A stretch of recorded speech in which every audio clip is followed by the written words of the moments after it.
اور ان کے بولتے چھاپے کرتے ہیں مجھے وہ جیسے بول دیتے تھے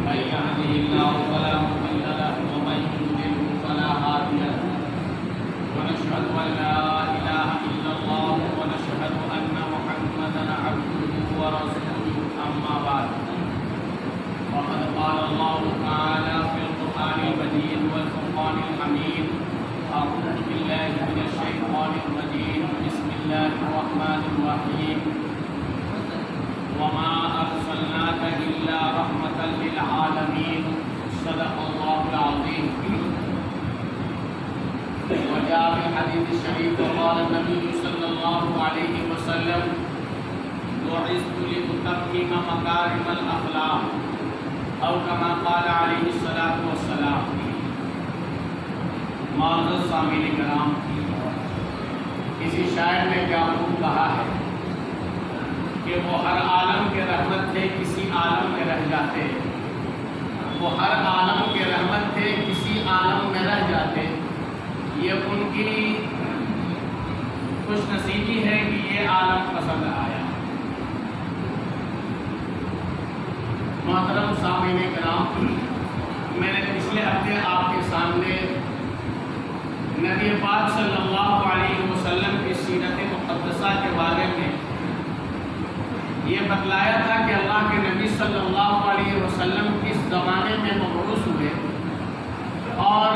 کیسے حالات میں آپ اس دنیا کے اندر تشریف لیا. ایک بات یاد رکھنے کی ہے کہ جتنے انبیاء کرام اس دنیا کے اندر آئے، تمام انبیاء کرام ایسے دور میں آئے جس دور کے اندر تعلیمی اعتبار سے روشنی کی کمی تھی، لیکن اللہ کے نبی صلی اللہ علیہ وسلم ایسے زمانے کے اندر آئے کہ تعلیمی اعتبار سے پوری روشنی کا زمانہ تھا. یہی وجہ ہے کہ آپ آدم علیہ السلام سے لے کر کے عیسیٰ علیہ السلام تک جتنے انبیاء کرام اس دنیا کے اندر آئے، سارے کے سارے انبیاء کرام کی تاریخ کو آپ اٹھا کر کے دیکھیں تو کسی کی تاریخ اتنی وضاحت کے ساتھ، اتنی فصاحت کے ساتھ نہیں ملے گی جتنا کہ اللہ کے نبی صلی اللہ علیہ وسلم کی تاریخ لکھنے والوں نے لکھ دیا. اللہ کے نبی صلی اللہ علیہ وسلم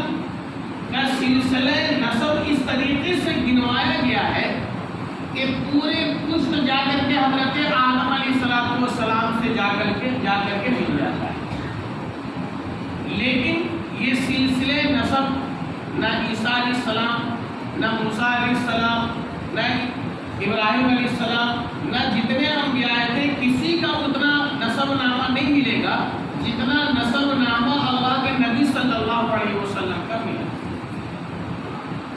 اور جتنی تاریخ فصاحت کے ساتھ پورے کھول کر کے جتنا اللہ کے نبی صلی اللہ علیہ وسلم کی سیرت کو لکھا گیا ہے، اتنی تاریخ شاید کسی کی لکھی نہیں. یہ ربیع الاول کا مہینہ، اس مہینے کے اندر ہم اور آپ یہ سمجھتے ہیں کہ اللہ کے نبی صلی اللہ علیہ وسلم کی ولادت 12 ربیع الاول کو ہوئی. لیکن آپ تاریخ کو اٹھا کر کے دیکھیں تو آپ کو پتہ یہ چلے گا کہ اس تاریخ ولادت کے اندر اختلاف ہے. بعض نے کہا ہے کہ اللہ کے نبی صلی اللہ علیہ وسلم 8 ربیع الاول کو اس دنیا کے اندر تشریف لائے. بعض نے کہا ہے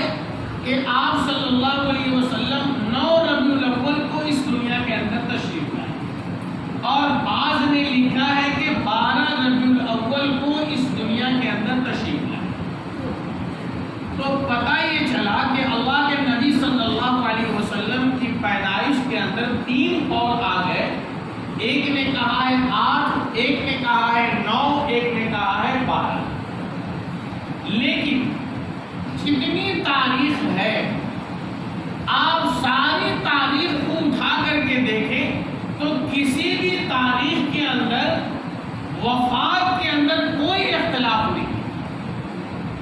ولادت کے اندر اختلاف ہے،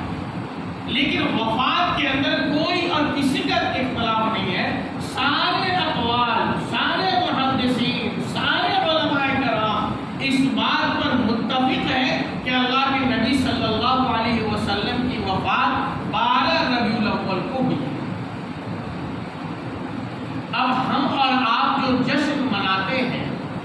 یہ ہمیں اور آپ کو ذرا سوچنے کی بات ہے کہ آخر ہم کس چیز کی جشن مناتے ہیں۔ اگر تھوڑی دیر کے لیے ہم مان لیں کہ اللہ کے نبی صلی اللہ علیہ وسلم کی ولادت 12 ربیع الاول کو ہوئی ہے، تو جب 12 ربیع الاول کو ولادت ہوئی ہے تو 12 ربیع الاول کو وفات بھی ثابت ہے، تو اب آپ بتائیے کہ ہم خوشی منائیں 12 ربیع الاول کا یا غمی منائیں؟ اب دلیل دینے والے بہت طرح کے دلیل دیتے ہیں، تو ایک بات آپ یاد رکھیے کہ رسم و رواج اور دنیاوی دلیل اللہ کے نزدیک قابل قبول نہیں ہے۔ سنت اور بدعت کس کو کہتے ہیں، یہ سمجھنے کی بات ہے کہ آپ اگر سنت اور بدعت کو اگر آپ سمجھ جائیں گے تو ساری باتیں سمجھ میں آ جائیں گی۔ سنت کہتے ہیں کہ اللہ کے رسول صلی اللہ علیہ وسلم کو ماننا اللہ کے رسول صلی اللہ علیہ وسلم کی مرضی کے مطابق، اللہ کے رسول صلی اللہ علیہ وسلم کو ماننا اللہ کے رسول کی مرضی کے مطابق یہ سنت، اور اللہ کے رسول صلی اللہ علیہ وسلم کو ماننا اپنی مرضی کے مطابق یہ بدعت ہے۔ دو بات، ایک بات تو یہ ہے کہ اللہ کے رسول کو ماننا اللہ کے رسول کے مرضی کے مطابق یہ سنت، اور دوسری بات ہے کہ اللہ کے رسول کو ماننا اپنی مرضی اپنی خواہش کے مطابق یہ بدعت۔ تو اب آپ اندازہ لگائیے کہ آپ دیکھتے ہوں گے سوشل میڈیا کا دور ہے، ہر جگہ پر آپ دیکھتے ہوں گے کہ کہیں کہیں سے ویڈیو آتا ہے کہ اللہ کے رسول صلی اللہ علیہ وسلم کے نام پہ کیک کاٹا جا رہا ہے، برتھڈے منایا جا رہا ہے، اور اس برتھڈے کا جو کیک رہتا ہے اس کیک کے اوپر باقاعدہ محمد صلی اللہ علیہ وسلم لکھا ہوا رہتا ہے، اور باقاعدہ اس کو لوگ چاقو سے کاٹتے ہیں اور کاٹ کر کے پھر خوشیاں مناتے ہیں۔ آپ اگر اس عمل کو کر رہے ہیں تو آپ کو یہ غور کرنا چاہیے اور آپ کو یہ معلوم ہونا چاہیے کہ جس وقت صلح حدیبیہ ہو رہا تھا، اور صلح حدیبیہ کے وقت جب لکھا پڑھی ہو رہی تھی، اور لکھا پڑھی کے وقت جب حضرت علی سے اللہ کے نبی صلی اللہ علیہ وسلم نے کہا کہ یہ صلح نامہ لکھو، تو اللہ کے نبی صلی اللہ علیہ وسلم کے کہنے کے مطابق حضرت علی رضی اللہ تعالی عنہ نے لکھنا جب شروع کیا تو لکھا محمد الرسول اللہ صلی اللہ علیہ وسلم۔ تو جب اس لفظ کا اعتراض کیا گیا کفار کی طرف سے کہ میں رسول اللہ صلی اللہ علیہ وسلم اس پر لکھنے نہیں دوں گا، اس لیے کہ میں آپ کو رسول نہیں مانتا ہوں، اگر آپ کو رسول میں مان لوں گا تو سارا جھگڑا ختم ہو جائے گا، اس لیے محمد الرسول اللہ کی جگہ پر محمد بن عبداللہ لکھیے اور یہی صحیح ہے، اس کے اوپر لکھنا شروع کیجیے۔ لیکن آپ تاریخ گواہ ہے کہ جس قلم کو حضرت علی نے چلا دیا اور محمد الرسول اللہ لکھ دیا، اس نام کو مٹانے کے لیے حضرت علی تیار نہیں تھے کہ جس نام کو میں لکھ چکا ہوں اس نام کو میں کیسے مٹا سکتا ہوں۔ اللہ کے نبی صلی اللہ علیہ وسلم نے کہا کہ اس کو مٹا، کہا کہ اللہ کے نبی میں آپ کے نام کو مٹا نہیں سکتا ہوں۔ اللہ کے نبی صلی اللہ علیہ وسلم نے خود اپنے نام کو کاٹا ہے اور کہا کہ محمد بن عبداللہ۔ عاشق رسول وہ تھے کہ نام لکھنے کے بعد نام کو کاٹنا گوارا نہیں کیا، لیکن آج ہم عاشق رسول ہیں کہ برتھڈے منا کر کے کیک پہ اللہ کے رسول کا نام لکھتے ہیں اور اس نام سے چاقو سے کاٹ کر کے لوگوں کو کھلاتے ہیں۔ کیا یہ عاشق رسول اس طریقے سے ہوتے ہیں یا اسی کو سچا عاشق کہا جاتا ہے؟ یہ ہم اور آپ اچھی طریقے سے سمجھتے ہیں۔ تو اللہ کے نبی صلی اللہ علیہ وسلم کہ تاریخ لکھنے والوں نے یہاں تک لکھا ہے کہ بعض نے 8، بعض نے 9، بعض نے 12 کہا ہے، لیکن زیادہ تر لوگوں کا اسی پر یہ ہے کہ 12 ربیع الاول کو لکھا گیا ہے۔ تو تاریخ لکھنے والوں نے لکھا ہے کہ اللہ کے نبی صلی اللہ علیہ وسلم کی ولادت 12 ربیع الاول عام الفیل،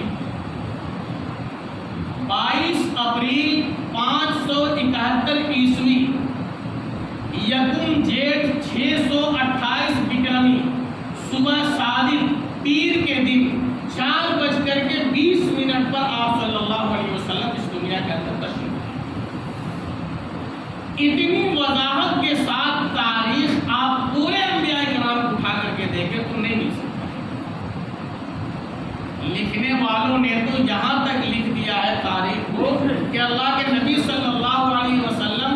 22,330 دن 6 گھنٹے اس دنیا کے اندر تشریف،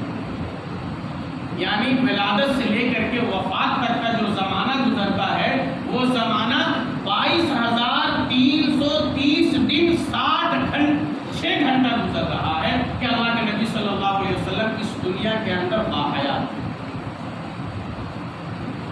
اللہ کے نبی صلی اللہ علیہ وسلم کے بارے میں نے پچھلے ہفتے بتایا تھا آپ کو کہ اللہ کے نبی صلی اللہ علیہ وسلم کس دور میں آئے، اور ایسے دور میں بھی اللہ کے نبی صلی اللہ علیہ وسلم سے لوگ محبت کیا کرتے تھے، عقیدت رکھا کرتے تھے، یہاں تک کہ آپ کو امین کہا کرتے تھے۔ لیکن اللہ کے نبی صلی اللہ علیہ وسلم نے جب اللہ کے حکم سے نبوت کا اعلان فرمایا اور تمام لوگوں کو پہاڑ کے نیچے جمع فرمایا، اور جمع فرمانے کے بعد یہ کہا کہ اے لوگوں، اگر میں تم سے یہ کہوں کہ میرے اس پہاڑ کے پیچھے ایک بہت بڑا لشکر ہے جو عنقریب تمہارے اوپر حملہ کرنے والا ہے اور تمہیں تہل تیز کر کے تمہیں ملیا بھیٹ کر دے گا، تو کیا تم میری باتوں کو مانو گے؟ سارے کفار مکہ نے بیک زبان ہو کر کے کہا تھا کہ بے شک آپ نبی، آپ امین ہیں، آپ صادق ہیں، آپ سچے ہیں، ہم آپ کی بات کو ماننے کے لیے تیار ہیں، اگر آپ یہ کہہ رہے ہیں تو ہم آپ کی باتوں پر یقین کرتے ہیں کہ آپ نے کبھی زندگی کے اندر جھوٹ نہیں بولا ہے، لہذا آپ سچے ہیں، آپ سچ بول رہے ہیں۔ اللہ کے نبی صلی اللہ علیہ وسلم نے کہا قولوا لا الہ الا اللہ تفلحون، کہ اے لوگوں میں یہ کہہ رہا ہوں کہ تم کہو لا الہ الا اللہ تفلحون، کہ اے لوگوں لا الہ الا اللہ محمد رسول اللہ کہہ دو، تم کامیاب ہو جاؤ گے، دنیا میں بھی کامیاب ہو جاؤ گے، آخرت میں۔ اتنا کہنا تھا کہ جو لوگ آپ کے سچے دوست تھے، جو لوگ آپ کے اوپر جان لٹایا کرتے تھے، جو لوگ آپ کو امین کہا کرتے تھے، جو لوگ آپ کو صادق کہا کرتے تھے، اتنا اعلان کرنا تھا کہ نبوت کا اعلان کرتے ہی سارے کے سارے لوگ آپ کے دشمن ہو گئے، اور یہاں تک دشمن ہو گئے کہ جو لوگ ایمان کو قبول کیا کرتے ان کو آپ ستایا کرتے تھے، ان کو وہ لوگ مارا کرتے تھے، ان کے گھروں کو جلایا کرتے تھے، ان کے مال و دولت کو چھین لیا کرتے، طرح طرح کی اذیتیں دی جاتی تھی، یہاں تک کہ اللہ کے نبی صلی اللہ علیہ وسلم کو قتل کرنے کی سازش کر لی گئی، اور اللہ کے نبی صلی اللہ علیہ وسلم کے گھر کا محاصرہ کر دیا گیا کہ اللہ کے نبی جب صبح نکلیں گے تو اچانک ان کے اوپر حملہ کر کے ان کو ختم کر دیا جائے گا، قتل کر دیا جائے گا۔ آج دشمنان اسلام اس بات کو بابر کرا رہے ہیں اور یہ کہہ رہے ہیں کہ آج اسلام تلوار کی زور پر پھیلا ہے، لیکن آپ تاریخ کو اٹھا کر کے دیکھیں کہ مذہب اسلام تاریخ کے زور پر، تلوار کے زوروں پر نہیں پھیلا ہے، بلکہ مذہبی اسلام تو اخلاق کے زور پر پھیلا ہے۔ اللہ کے نبی صلی اللہ علیہ وسلم نے اپنے اخلاق کو پیش کیا ہے۔ حضرت عائشہ صدیقہ رضی اللہ تعالی عنہ کہتی ہے کہ فتحت المدینہ بالاخلاق، کہ اللہ کے نبی صلی اللہ علیہ وسلم نے مدینے کو اخلاق کے ذریعے سے فتح کیا ہے۔ آپ تاریخ اٹھا کر کے دیکھیں تو آپ کو کہیں بھی یہ بات نہیں ملے گی کہ کہیں بھی مسلمانوں نے ظلم کیا ہو یا تلوار لے کر کے اس کے گردن پر رکھ دی ہو اور یہ کہا ہے کہ تم لا الہ الا اللہ پڑھو، جیسا کہ آج کل کے دور میں ہو رہا ہے کہ لوگ کنپٹی پر تلوار رکھ کر کے یا ریوالور رکھ کر کے JSM کا نعرہ لگاتے ہیں اور نعرہ لگا کر کے یہ کہتے ہیں کہ تم کہو ورنہ تم کو ہم مار دیں گے۔ اس سے یہ ثابت ہو رہا ہے کہ ان کا ایمان کھوکھلا ہے، ان کا دین کھوکھلا ہے، ان کے دین کے اندر کمزوری نہیں ہے۔ اگر وہ کمزوری اگر نہیں ہوتی تو اخلاق کو پیش کرتے، اخلاق یہ بتاتا کہ ہاں واقعی میں ہمارا دین مضبوط ہے، ہمارے دین کو دیکھ کر کے تم ہمارے دین کے اندر داخل ہو جاؤ، لیکن یہ عمل یہ ثابت کر رہا ہے کہ ان کے دین کے اندر کوئی طاقت اور کوئی قوت ان کے اندر نہیں۔ اللہ کے نبی صلی اللہ علیہ وسلم نے کسی کے اوپر ظلم نہیں کیا۔ اللہ کے نبی کی آپ تاریخ کو اٹھا کر کے دیکھیں کہ ایک بڑھیا اللہ کے نبی صلی اللہ علیہ وسلم کی تبلیغ سے عاجز رہ کر کے اپنے سامان کے گٹھر کو لے کر کے سر پہ لے کر کے مکے سے وہ باہر نکل رہی تھی۔ اللہ کے نبی نے اس کو دیکھا کہ وہ بڑھیا ہے، سامان اپنے گٹھر کو اٹھا کر کے سر پہ چل رہی ہے، چلنے کے لائق نہیں ہے۔ اللہ کے نبی اس کے سامان کو لیتے ہیں اور لینے کے بعد اپنے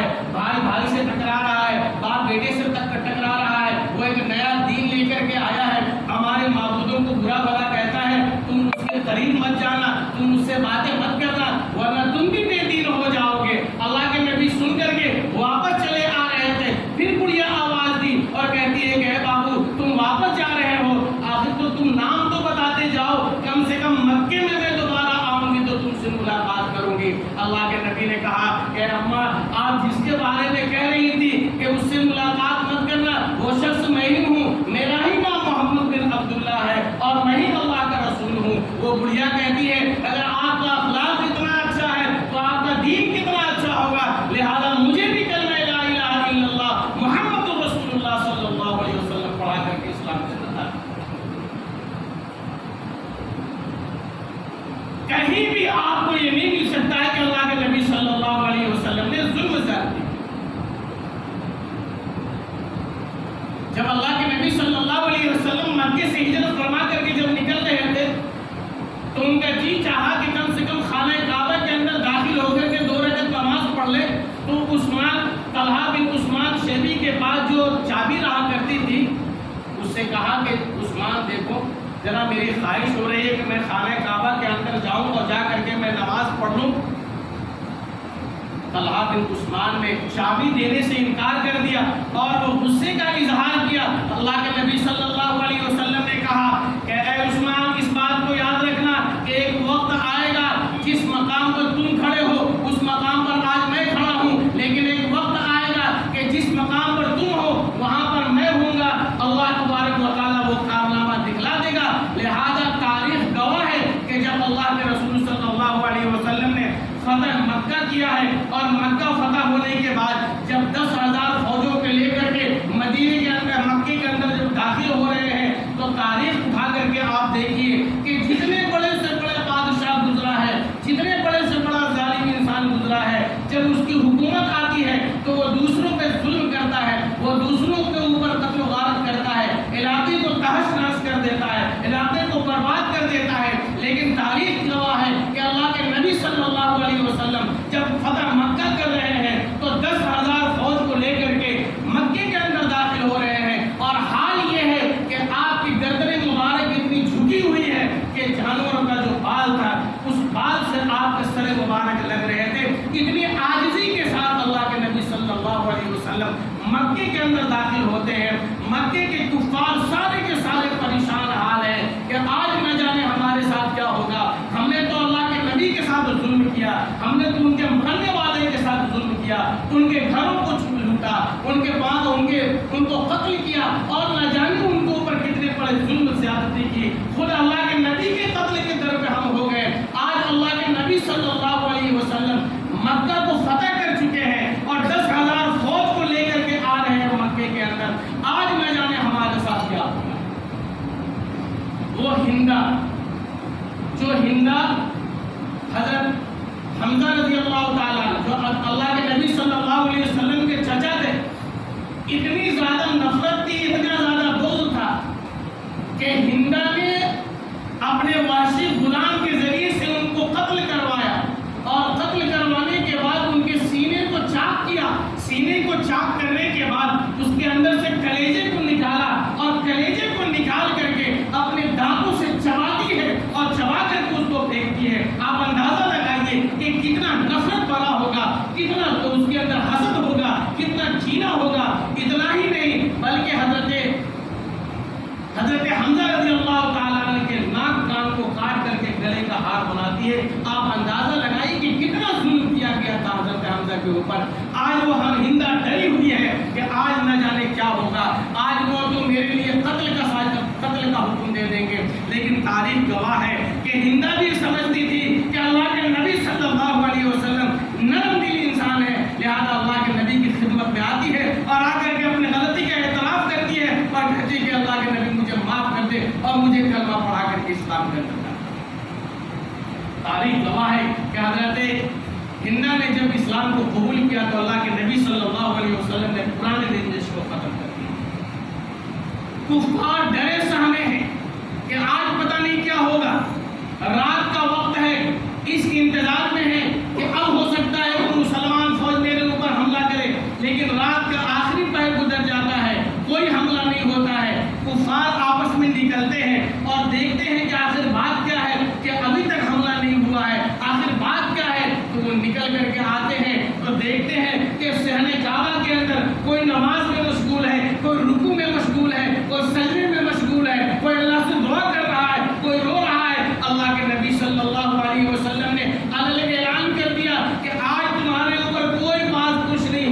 آج تمہارے اوپر کوئی گرفت نہیں ہوگا. جو اپنے گھر کے دروازے کو بند کر لے گا وہ مامون ہو جائے گا. جو